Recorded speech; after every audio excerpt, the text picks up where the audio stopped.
നമസ്കാരം, ഞാൻ Rafna. Al Hilal hospitals and medical centres അവതരിപ്പിക്കുന്ന BMC ന്യൂസ് ലൈവിലേക്ക് സ്വാഗതം.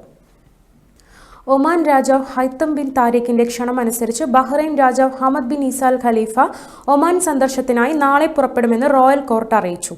സന്ദർശനത്തിനിടെ രാജാവ് ഹമദ് ബിൻ ഈസയും രാജാവ് ഹൈത്തം ബിൻ താരിഖും ഇരു രാജ്യങ്ങളുടെയും ബന്ധങ്ങളെക്കുറിച്ചും പ്രാദേശികവും അന്തർദേശീയവുമായി നടക്കുന്ന മാറ്റങ്ങളെയും ചർച്ച ചെയ്യും. ഈ സന്ദർശനം ഇരു രാജ്യങ്ങളുടെയും ജനങ്ങളുടെയും പങ്കിടുന്ന ചരിത്ര ബന്ധങ്ങളും ശക്തമായ സൗഹൃദ ബന്ധങ്ങളും പ്രതിഫലിപ്പിക്കുന്നതാണ്.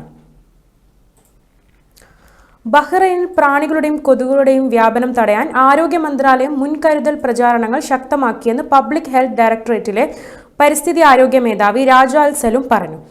ഈ ശ്രമങ്ങളിൽ ബഹ്റൈനിലെ ഗവർണറേറ്റുകളിലുടനീളമുള്ള തീവ്രമായ പ്രവർത്തനങ്ങളും പ്രാണികളുടെയും കൊതുകുകളുടെയും കേന്ദ്രങ്ങൾ ഇല്ലാതാക്കാനും പൊതുജനാരോഗ്യം സംരക്ഷിക്കാനും ലക്ഷ്യമിട്ടുള്ള നടപടികളും ഉൾപ്പെടുന്നു.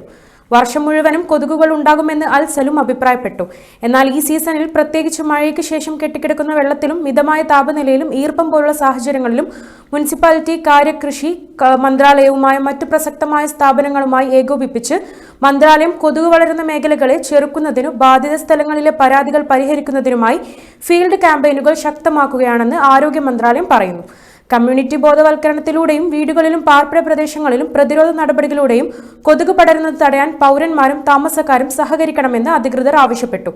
കണ്ടെയ്നറുകൾ, ഹോം ഫൗണ്ടനുകൾ, കാർ ടയറുകൾ, സുരക്ഷിതമല്ലാത്ത ഡ്രെയിനുകൾ എന്നിവയിൽ കെട്ടിക്കിടക്കുന്ന വെള്ളത്തിൽ കൊതുക് ലാർവകൾ വികസിക്കുന്നത് തടയാൻ അത്തരം വെള്ളം പതിവായി നീക്കം ചെയ്യുക.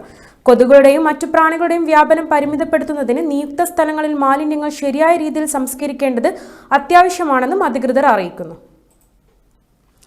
The new generation of decision makers എന്ന പ്രമേയത്തിൽ ഇന്റർനാഷണൽ റിന്യൂവബിൾ എനർജി ഏജൻസി സംഘടിപ്പിച്ച 2025 അബുദാബിയിലെ യൂത്ത് ഫോറത്തിൽ ബഹ്റൈനിൽ നിന്നും വൈദ്യുതി ജലകാര്യമന്ത്രി യാസർ ബിൻ ഇബ്രാഹിം ഹുമൈദാൻ പങ്കെടുത്തു. ആഗോള ഊർജ്ജ മേഖലയിലെ വെല്ലുവിളികൾക്ക് നൂതനമായ പരിഹാരങ്ങൾ വികസിപ്പിക്കുന്നതിൽ യുവജന പങ്കാളിത്തം വർദ്ധിപ്പിക്കുകയാണ് ഇവന്റ് ലക്ഷ്യമിടുന്നത്.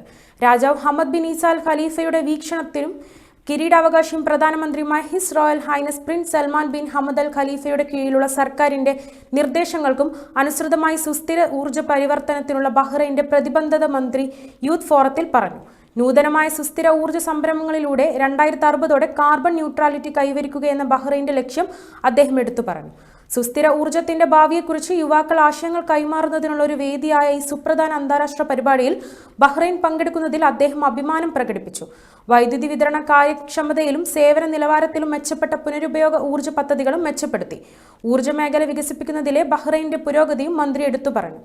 കൂടുതൽ സുസ്ഥിരമായ ഊർജ്ജ ഭാവിക്കായി രാജ്യങ്ങളുമായും അന്താരാഷ്ട്ര സംഘടനകളുമായും കൂടുതൽ പങ്കാളിത്തം വികസിപ്പിക്കുന്നതിനുള്ള ബഹ്റൈന്റെ പ്രതിബദ്ധത ഉയർത്തിക്കാട്ടി. ബഹ്റൈനിലെ പത്തനംതിട്ട ജില്ലക്കാരുടെ കൂട്ടായ്മയായ പത്തനംതിട്ട ജില്ലാ പ്രവാസി അസോസിയേഷൻ 4ാമത് വാർഷികവും 2025 വർഷത്തെ ഭാരവാഹികളുടെ സ്ഥാനാരോഹണവും നടന്നു. സഗയ BMC ഓഡിറ്റോറിയത്തിൽ വെച്ച് നടന്ന ചടങ്ങിൽ അസോസിയേഷൻ സെക്രട്ടറി ജയേഷ് കുറുപ്പ് സ്വാഗതം പറഞ്ഞ ചടങ്ങിൽ പ്രസിഡന്റ് വിഷ്ണു വി അധ്യക്ഷത വഹിച്ചു. പ്രശസ്ത എഴുത്തുകാരനും പത്തനംതിട്ട ജില്ലക്കാരനുമായ ബിജി തോമസ് മുഖ്യാതിഥിയായ ചടങ്ങിൽ ബഹ്റൈൻ സെന്റ് പോൾസ് മാർത്തോമ പള്ളി വികാരി റവറൻ വർഗീസ് ചാക്കോ ക്രിസ്മസ് സന്ദേശം നൽകി. കൂടാതെ പ്രശസ്ത മാധ്യമ പ്രവർത്തക Raji Unnikrishnan, United Nurses of India and Bahrain general secretary Litha Mariam Varghese എന്നിവർ അതിഥികളായി സമ്മേളനത്തിൽ പങ്കെടുത്തു. 2024 വർഷത്തെ സെക്രട്ടറി ജയേഷ് കുറുപ്പ് 2025 വർഷത്തെ സെക്രട്ടറി സുനു കുരുവിളക്ക് ഔദ്യോഗികമായി സ്ഥാനം കൈമാറി. 2024-25 വർഷത്തെ എക്സിക്യൂട്ടീവ് കമ്മിറ്റി അംഗങ്ങൾ ചടങ്ങിൽ പങ്കെടുത്തു. അസോസിയേഷൻ അംഗങ്ങളുടെ ക്രിസ്തുമസ് കരോൾ കൂടാതെ കുട്ടികളുടെ വിവിധ കലാപരിപാടികളും ഉണ്ടായിരുന്നു. ബിബിൻ മാടത്തേത്തു, സിജി തോമസ് എന്നിവർ പ്രോഗ്രാം കൺവീനർമാരായി പ്രവർത്തിച്ചു.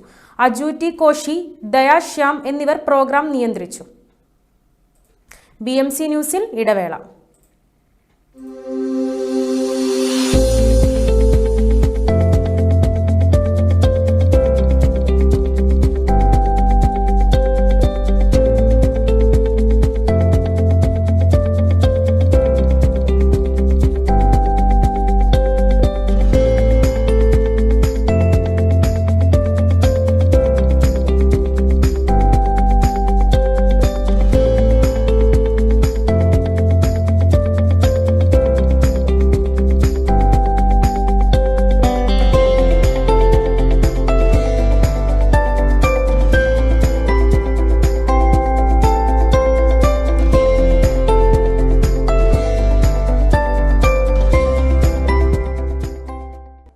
Our skin is the mirror of our soul.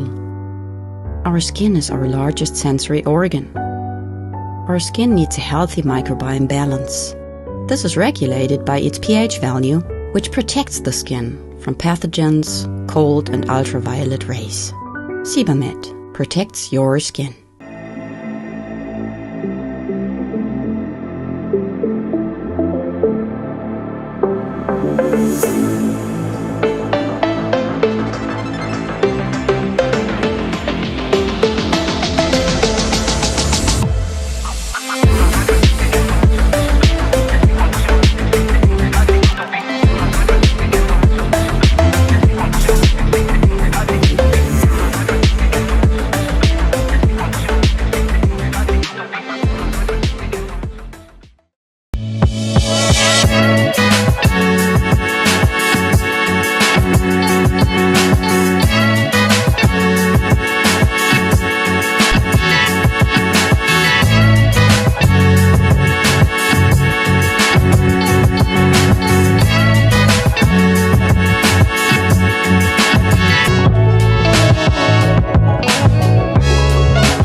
BMC ന്യൂസിലേക്ക് സ്വാഗതം.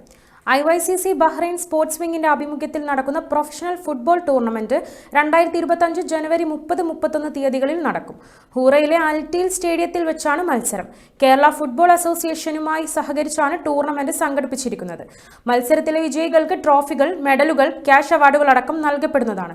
ബഹ്റൈനിലെ 8 പ്രമുഖ ടീമുകളും മികച്ച കളിക്കാരും മാറ്റുരക്കുന്ന മത്സരം വീക്ഷിക്കാൻ എല്ലാവരെയും സ്റ്റേഡിയത്തിലേക്ക് ക്ഷണിക്കുന്നതായി IYCC ബഹ്റൈൻ ദേശീയ president Shibin Thomas, general secretary Ranjith Mahi, treasurer Benzy Ganiyoot, sports wing convener Rinos Kariya എന്നിവർ വാർത്താക്കുറിപ്പിൽ അറിയിച്ചു. നാടകത്തിനു വേണ്ടി ജീവിതം സമർപ്പിച്ച അതുല്യ നാടക പ്രതിഭ ദിനേശ് കുറ്റിയലിന്റെ അനുസ്മരണ പരിപാടി സ്മരണാഞ്ജലി എന്ന പേരിൽ പിറവി ക്രിയേഷൻസിന്റെ സംഘാടനത്തിൽ സെൽമാനിയ സീറോ മലബാർ സൊസൈറ്റി ഹാളിൽ സംഘടിപ്പിച്ചു. Mahatma Gandhi cultural forum president Babu Kunhiraman അധ്യക്ഷത വഹിച്ച യോഗത്തിൽ അനിൽ കരയാവട്ടത്ത് സ്വാഗതം പറഞ്ഞു. ദീപ ജയചന്ദ്രൻ, ഇന്ത്യൻ സ്കൂൾ മുൻ വൈസ് ചെയർമാനും വടകര സൗഹൃദവേദിയുടെ സ്ഥാപകനുമായ R പവിത്രൻ, ബഹ്റൈൻ കേരളീയ സമാജം സാഹിത്യ വിഭാഗം സെക്രട്ടറി വിനയചന്ദ്രൻ, ഇന്ത്യൻ സ്കൂൾ മുൻ ചെയർമാൻ എബ്രഹാം ജോൺ, നാടക നടനും സംവിധായകനുമായ ബേബിക്കുട്ടൻ, SV ബഷീർ, സതീഷ് മുതലയിൽ, നാടക പ്രവർത്തകൻ സുരേഷ് വീരാച്ചേരി എന്നിവർ അനുസ്മരണ യോഗത്തിൽ പങ്കെടുത്ത് സംസാരിച്ചു. നാടകഗാനങ്ങളും ദിനേശ് കുറ്റിയിൽ അനുസ്മരണ റേഡിയോ നാടക മത്സരത്തിൽ ശ്രദ്ധേയമായ മടക്കം എന്ന ശബ്ദ നാടകം അവതരിപ്പിക്കുകയുണ്ടായി. അടുത്തിടയിൽ നമ്മെ വിട്ടുപിരിഞ്ഞ സാഹിത്യ കുലപതി MT വാസുദേവൻ നായർ, ഭാവഗായകൻ P ജയചന്ദ്രൻ എന്നിവരോടുള്ള ആദരസൂചകമായി മൗന പ്രാർത്ഥനാചരണം നടന്നു. ബബിന സുനിൽ അവതരണവും രഘുറാം കാട്ടൂർ നന്ദിയും പ്രകാശിപ്പിച്ചു. ബഹ്റൈൻ ശ്രീനാരായണ കൾച്ചറൽ സൊസൈറ്റിയുടെ നേതൃത്വത്തിൽ മലയാളം പാഠശാല സാഹിത്യവേദി, സ്പീക്കേഴ്സ് ഫോറം എന്നീ ഉപവിഭാഗങ്ങളുടെ സംയുക്താഭിമുഖ്യത്തിൽ 76ാമത് ഇന്ത്യൻ റിപ്പബ്ലിക് ദിനത്തിന്റെ ഭാഗമായി ഭാരതീയം ഇൻക്രെഡിബിൾ ഇന്ത്യ എന്ന പേരിൽ ക്വിസ് മത്സരം സംഘടിപ്പിക്കുന്നു. ശ്രീനാരായണ കൾച്ചറൽ സൊസൈറ്റിയുടെ സെൽമാനിയയിലുള്ള ആസ്ഥാന മന്ദിരത്തിൽ വെച്ച് 2 ദിവസങ്ങളിലായിട്ടാണ് മത്സരം നടത്തുന്നത്. ജനുവരി 24-ന് രാവിലെ 10 മണി മുതൽ 12 മണി വരെയാണ് പ്രാഥമിക റൗണ്ട് എഴുത്തു പരീക്ഷ നടത്തുന്നത്. 1950 വരെയുള്ള ഇന്ത്യൻ സ്വതന്ത്ര ചരിത്രമാണ് ക്വിസ് മത്സര വിഷയം. പ്രാഥമിക റൗണ്ടിലേക്ക് പരമാവധി 30 ടീമിനെയാണ് പങ്കെടുപ്പിക്കുക. പ്രാഥമിക റൗണ്ടിൽ നിന്നും തിരഞ്ഞെടുക്കുന്ന 5 ടീമുകളായിരിക്കും ഫൈനലിൽ മത്സരിക്കുക. ഫൈനൽ മത്സരം 31/2/2025 വൈകിട്ട് 7 മണിക്കും 10 മണിക്കും ഇടയിൽ നടക്കുമെന്നും രജിസ്ട്രേഷനുള്ള അവസാന തീയതി 18/1/2025 രാത്രി 9 മണി വരെയാണെന്നും സംഘാടകർ അറിയിച്ചു. മത്സരത്തിൽ വിജയിക്കുന്നവർക്ക് ആകർഷണീയമായ സമ്മാനങ്ങളും ലഭിക്കും. കൂടുതൽ വിവരങ്ങൾക്ക് ബന്ധപ്പെടേണ്ട നമ്പറുകൾ 3666 3942, 3974 5666, 3923 5913. ലോസ് ഏഞ്ചൽസിലെ കാട്ടുതീയിൽ മരിച്ചവരുടെ എണ്ണം 16ആയി. 5 പേരുടെ മൃതദേഹം പാലിസേഡ്സ് ഫയർ സോണിൽ നിന്നും 11 പേരെ ഈറ്റൺ ഫയർ സോണിൽ നിന്നുമാണ് കണ്ടെത്തിയത്. ചൊവ്വാഴ്ചയാണ് പാലിസേഡിൽ കാട്ടുതീ ആരംഭിച്ചത്. ശക്തമായ കാറ്റ് വീശിയതാണ് തീ വേഗത്തിൽ പടരുന്നതിനും വലിയ ദുരന്തമായി മാറുന്നതിനും കാരണമായത്. വരും ദിവസങ്ങളിൽ മണിക്കൂറിൽ 120 കിലോമീറ്റർ വരെ വേഗത്തിൽ കാറ്റ് വീശുമെന്നാണ് അറിയിപ്പുകൾ. പ്രദേശത്ത് ഇപ്പോഴും തീ പടർന്നുകൊണ്ടിരിക്കുകയാണ്. കാലിഫോർണിയയുടെ അയൽ പ്രദേശങ്ങളായ ബ്രെൻവുഡ്, ബെൽ എയർ എന്നിവിടങ്ങളിൽ നിന്ന് കൂടുതൽ ആളുകൾ ഒഴിഞ്ഞു പോയിക്കൊണ്ടിരിക്കുകയാണ്. പുതുതായി 1,66,000 പേരെ ഒഴിപ്പിക്കാനാണ് ഉത്തരവ്. തീപിടുത്തത്തിൽ ഏകദേശം 12,000 കെട്ടിടങ്ങൾ നശിക്കുകയും 426 പേർക്ക് വീട് നഷ്ടമാവുകയും നിരവധി ആളുകൾക്ക് പൊള്ളലേൽക്കുകയും ചെയ്തിട്ടുണ്ട്. അപകടത്തിൽപ്പെട്ട മൃഗങ്ങളെ പരിപാലിക്കാനും ഒറ്റപ്പെട്ടുപോയവരെ സംരക്ഷിക്കാനും മൃഗ ഡോക്ടർമാരും റെസ്ക്യൂ ഓർഗനൈസേഷനുകളും രംഗത്തെത്തിയിട്ടുണ്ട്. കാലാവസ്ഥാ വ്യതിയാനമാണ് കാട്ടുതീയുടെ കാരണമെന്ന് വിദഗ്ധർ പറയുന്നുണ്ടെങ്കിലും അതിനൊരു വ്യക്തത വരുത്താൻ ഉദ്യോഗസ്ഥർക്ക് ഇതുവരെയും സാധിച്ചിട്ടില്ല. കാനഡയും മെക്സിക്കോയും കാലിഫോർണിയയിലെ രക്ഷാപ്രവർത്തനത്തിൽ ഏർപ്പെട്ടിട്ടുണ്ട്. വാനനിരീക്ഷകർക്ക് ആകാശത്തെപ്പറ്റി പഠിക്കാൻ കൂടുതൽ അറിയാനും ഇന്ന് ആകാശത്ത് ഒരു അപൂർവ ദൃശ്യം ഒരുങ്ങുകയാണ്. കഴിഞ്ഞ 2 ദശാബ്ദത്തിനിടയിലെ ഏറ്റവും തിളക്കമേറിയ വാൽനക്ഷത്രമായ കോമറ്റ് G3 അറ്റ്ലസ് ഇന്ന് ആകാശത്ത് അത്യപൂർവ വിസ്മയം തീർക്കും. 1,60,000 വർഷത്തിലൊരിക്കൽ മാത്രം സംഭവിക്കുന്ന ഒരു അപൂർവ പ്രതിഭാസമാണിത്. സൂര്യനെ പ്രദക്ഷിണം ചെയ്യുന്ന ഈ വാൽനക്ഷത്രം ഇന്ന് സൂര്യനോട് ഏറ്റവും അടുത്തെത്തുന്ന ദിനമാണ്. നിലവിൽ ഭൂമിയിൽ നിന്ന് കാണാൻ സാധിക്കുന്ന വ്യാഴത്തെയും ശുക്രനെയുംക്കാൾ തിളക്കത്തിൽ കോമറ്റ് G3 അറ്റ്ലസ് എത്തുമെന്നാണ് ബഹിരാകാശ ഗവേഷകർ പറയുന്നത്. ചിലിയിലെ അറ്റ്ലസ് ദൂരദർശിനിയാണ് കോമറ്റ് G3 2024 ഏപ്രിൽ 5-ന് കണ്ടെത്തിയത്. കണ്ടെത്തുമ്പോൾ ഭൂമിയിൽ നിന്ന് 655 ദശലക്ഷം കിലോമീറ്റർ അകലെയായിരുന്നു ഇതിന്റെ സ്ഥാനം. കോമറ്റ് G3 അറ്റ്ലസിന് സൂര്യനെ ചുറ്റാൻ ഏകദേശം 1,60,000 വർഷം എടുക്കും. ഇത്രയും വലിയ ഭ്രമണപഥം കാരണം ഈ ധൂമകേതുവിനെ ഇനി എപ്പോൾ കാണാൻ സാധിക്കുമെന്ന് പ്രവചിക്കാൻ കഴിയില്ല. അതുകൊണ്ട് ഇന്നത്തെ ആകാശ കാഴ്ച ഒരു അപൂർവ വിസ്മയമായിരിക്കും. ഇന്ന് കാണുന്ന കോമറ്റ് G3 അറ്റ്ലസ് ഒരു ജന്മത്തിൽ ഒരിക്കൽ മാത്രം കാണാൻ കഴിയുന്ന ഒരു അനുഭവമായിരിക്കും വാനനിരീക്ഷകർക്ക് സമ്മാനിക്കുക. ഈ വാർത്തയോടുകൂടി BMC ന്യൂസ് ലൈവിൽ മലയാള വാർത്തകൾ പൂർണ്ണമാകുന്നു. ശുഭരാത്രി.